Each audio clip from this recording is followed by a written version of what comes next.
was the East Coast that got a spectacular sky show as a spacecraft launched en route to the moon and was visible to millions. Sure could see it from our house. Last night, it was Georgia and Alabama's turn. A fireball lit up the skies. They say it was a small but potent meteor. While it was probably only about the size of a baseball, it came in at a low altitude at 73,000 miles an hour and thus lit up a huge area. January 3rd. They're often hard to see because the northern sky is usually cloudy. And here it goes. There it is. It looks like a rocket exploding, or like a rocket taking off or something. That is so amazing. And then fizzles away. That's what I can't understand. Why does it just fizzle away the way we're going to see it fizzle?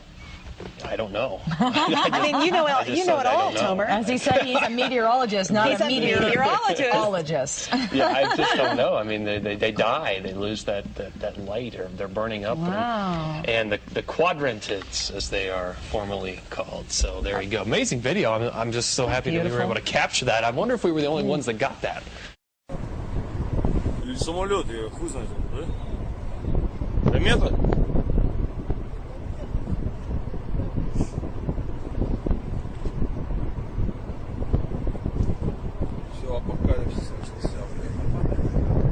Она не долетела, да, сгорела.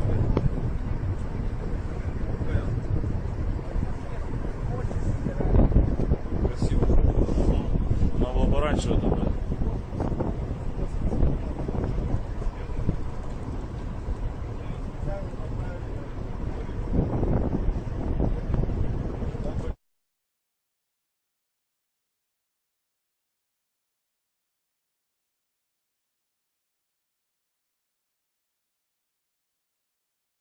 This is the Hagman and the Hagman Report for today. It is Wednesday, September 4th, 2013.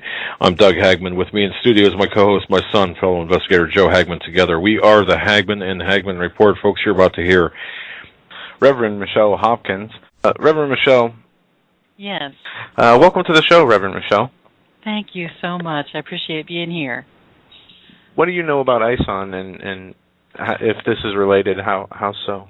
Okay, let me tell you what I know about ison. First of all, it's going to be going past Mars with its debris field. And before it even came in to where Mars is, it passed through our solar system's asteroid belt. When it did that, it careened into asteroids that went helter-skelter all over the universe. Some of them went forward in its path toward the world, toward the Earth.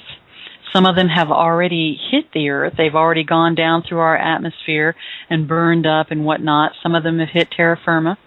We just had a really spectacular view of one that came through our atmosphere and lit up nearly a third of the atmosphere. It was really, really spectacular from space.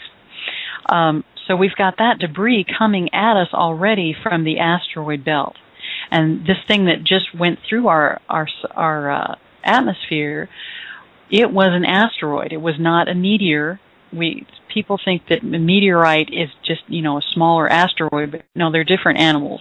An asteroid has a different makeup, and it was a small asteroid. Well, it passes with its debris field in Mars in early November, right around November 10th. And it leaves debris all the way through our solar system, which, on its entire path, which early next year the Earth is going to be traveling through. But before that happens, ison will be traveling past our sun. It's going to kind of ricochet around the sun. It passes several of our planets, and it will probably be throwing asteroids and other debris down on these planets as it goes by. It comes to Earth, its debris field starts passing by Earth, and Earth starts going into actually revolving inside ison's debris field on December 1st of this year. It begins to pass through the debris field. Now, during this time, the entire Earth is going to be affected. Now, we remember that the tail has picked up all these significant asteroids and debris and dust traveling through that asteroid belt. On December 8th, ison itself passes by.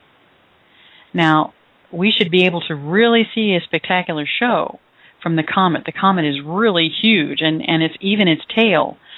On the 16th of December, ison will be fully past the Earth, but for 15 days, our Earth is going to be revolving in that debris trail for this huge comet. Wow. This debris field has asteroids and large debris, meteors, meteorites, dust, and all kinds of other debris that are going to be pelting the Earth.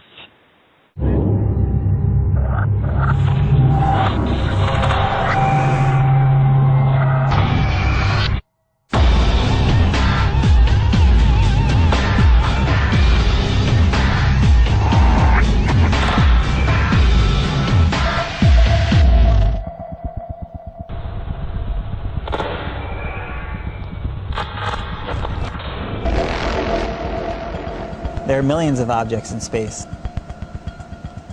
Every time there's a launch to space or a collision in space, there's going to be extra objects up there. Due to resource constraints caused by sequestration, Air Force Space Command officials have directed the 21st Space Wing to prepare to discontinue operations at the Air Force Space Surveillance System by October 1st.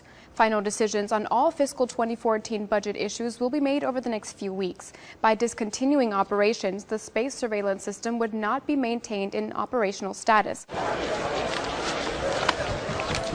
guys, breathe! Ryan! Ryan! You got it.